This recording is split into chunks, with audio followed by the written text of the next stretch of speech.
everybody, welcome to Shivers. For those of you who have read my first book, Burn Her Down, you'll know that I talk a lot about religion and what made religion, what causes people to keep going back and keep believing, and really everything like that. I think it's no secret at this point in time, I'm more of a spiritual person. I love tarot readings, I love psychic work, I love anything that has to do with personal intuition. But I did grow up Catholic. And so I went to church every single Sunday, was an altar server, did the whole thing. Thankfully, nothing happened to me in the church, but it just got to the point where we got a new priest, and it started making myself and everyone in my family really question everything. What do we believe, and have we been going every week just because this is what we've been told?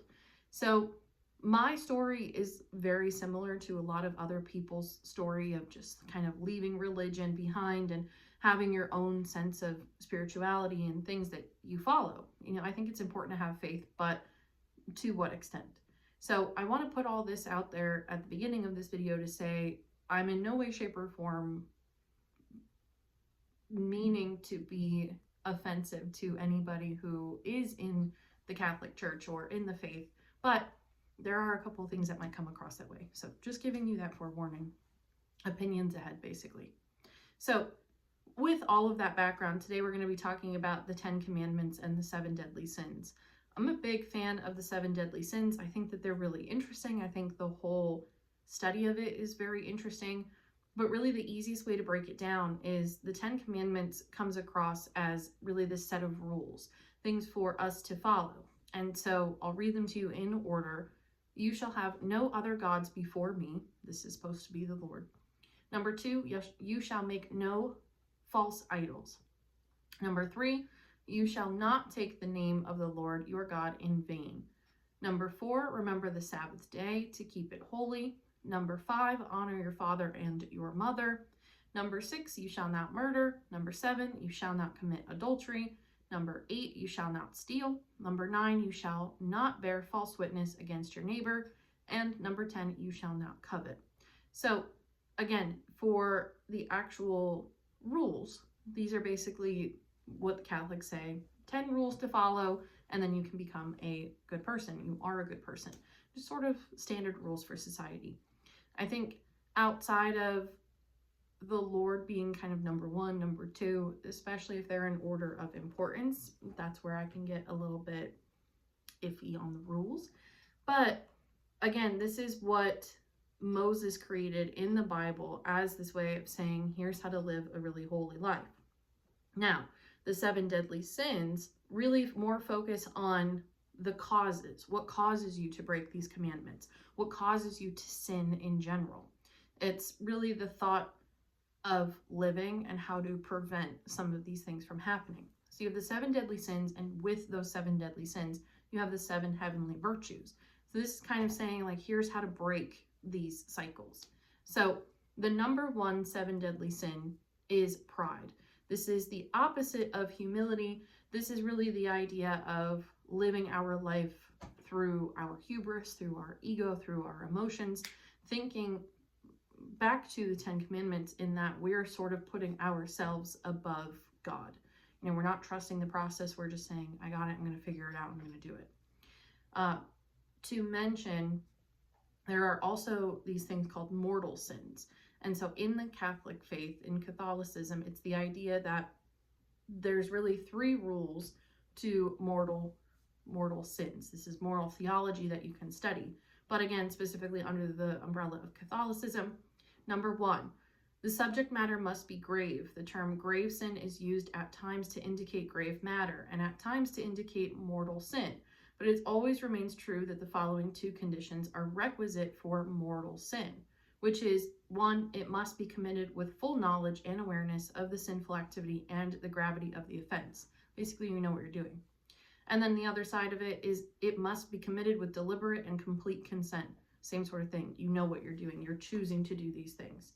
So anybody who is acting specifically bad, knowing that what they're doing is bad, it's this idea of mortal or moral sin. They go really hand in hand when you look through the studies of them. But this is the idea of what is kind of unforgivable, unless you are then saying almost immediately right after that, I'm so sorry for everything that I've done. Please forgive me. Let me go on from here, etc., etc.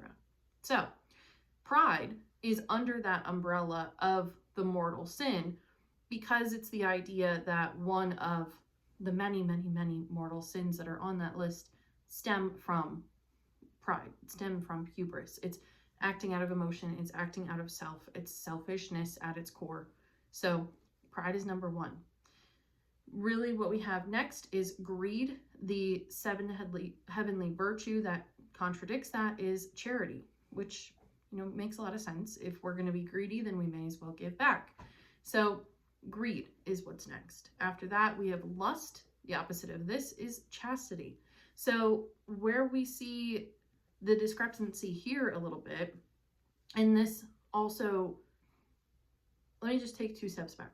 So the 10 commandments in correlation with the 7 deadly sins, there's a lot of assumptions that are made. It's the assumption that if we are lustful in our regular life, then that will lead us down this path of wanting to covet our neighbor's wife, basically. And so I think that there's a huge gap between that. But again, I told you my opinions will be kind of scattered about. So the opposite of lust is chastity. It is the on paper written thing that says just keep yourself pure and chaste, and that way you will essentially, on paper, never have a lustful thought in your mind ever again. Moving on, I think you can read between the lines. Moving on, we have envy. The opposite of envy is kindness, which sounds very simple. Envy is really this idea of looking at what other people have and just simply being jealous of it. We talked last week about the different colors in cinema, and one of those colors is green, you know, green with envy, green with jealousy. So this is really the idea that envious people, anybody who is looking at somebody else and looking at what they have or what they lose and kind of finding joy in the misfortune that they might have, that is a 7 deadly sin.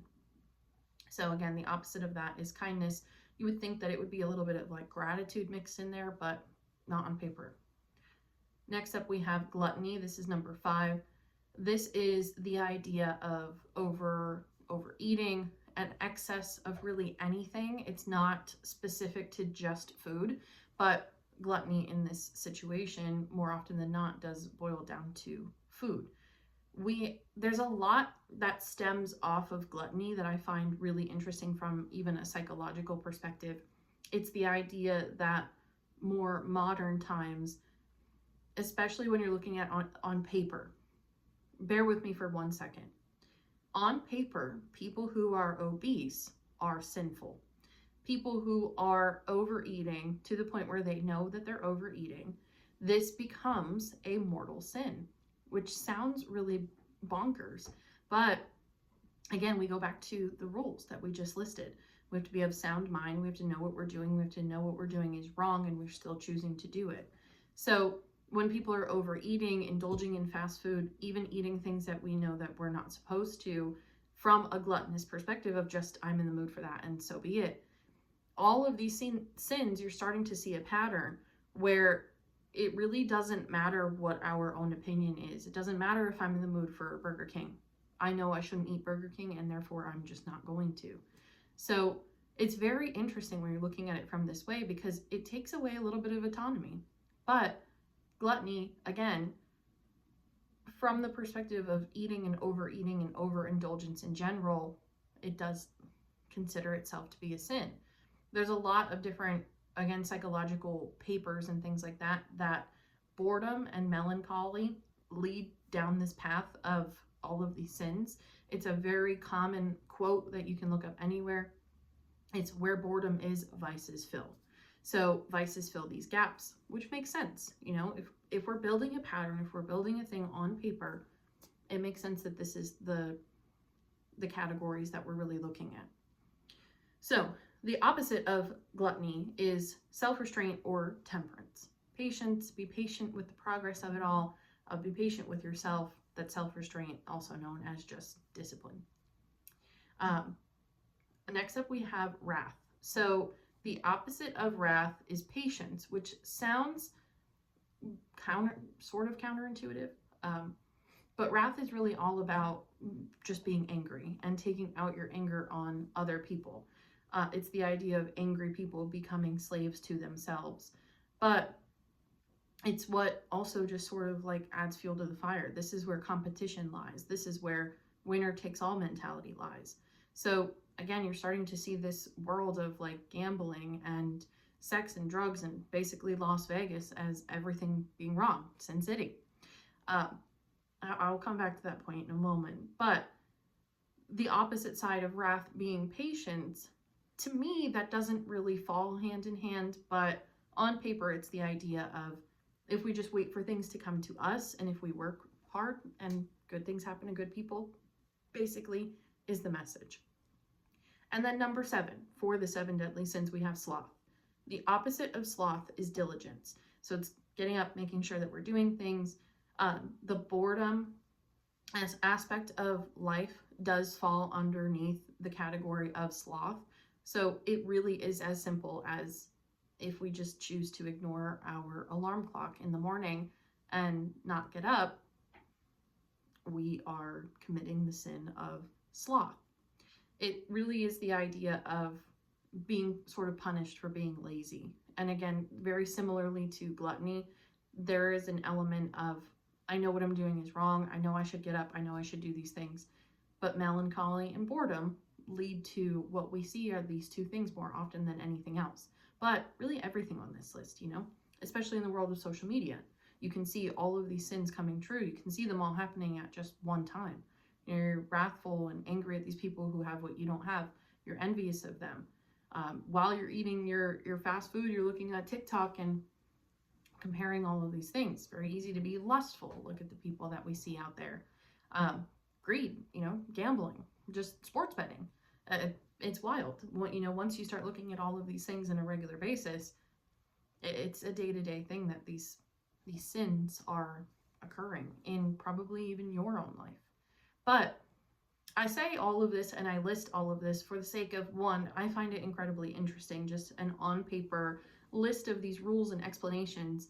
But 2, the second book that I have still never finished, but that will be coming soon, is called 777. And it focuses really all about these 7 deadly sins, but really embodiment in the version of people. And so if you were to meet somebody who was completely just the embodiment of pride, what would that person look like?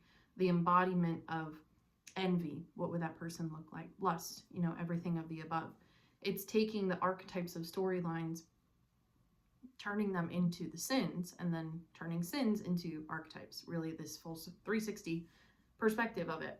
But again, this 777 book will be out before the end of the year. I promise I will get it to you. But I wanted to have today to be a little bit different, to really walk through all of these sins and all of these rules. And also just get a feel for how you guys feel about all of this. Is this something that is just tradition for the sake of tradition? Is this something that you believe in? Is this a way of life that's worth following? Let me know what your opinions are. Just to really wrap this up, from a more metaphysical and spiritual perspective, for me, crossing that border is the idea that, we have all these sins and a lot of them are almost unavoidable. So again, it's, am I supposed to be damned to hell for the rest of my life because I put a bet on sports team? I would find a hard time believing that. But this is where, if you're going to be Catholic and go to church, follow the rules. If you're going to be metaphysical and do your own thing, then you do your own thing. And of course, there are a million religions and things in between there. So please don't let this come across as me being ignorant.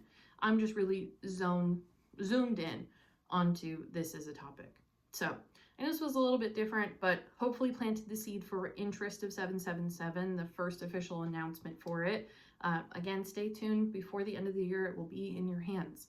So thank you as always for listening, and I will see you next week.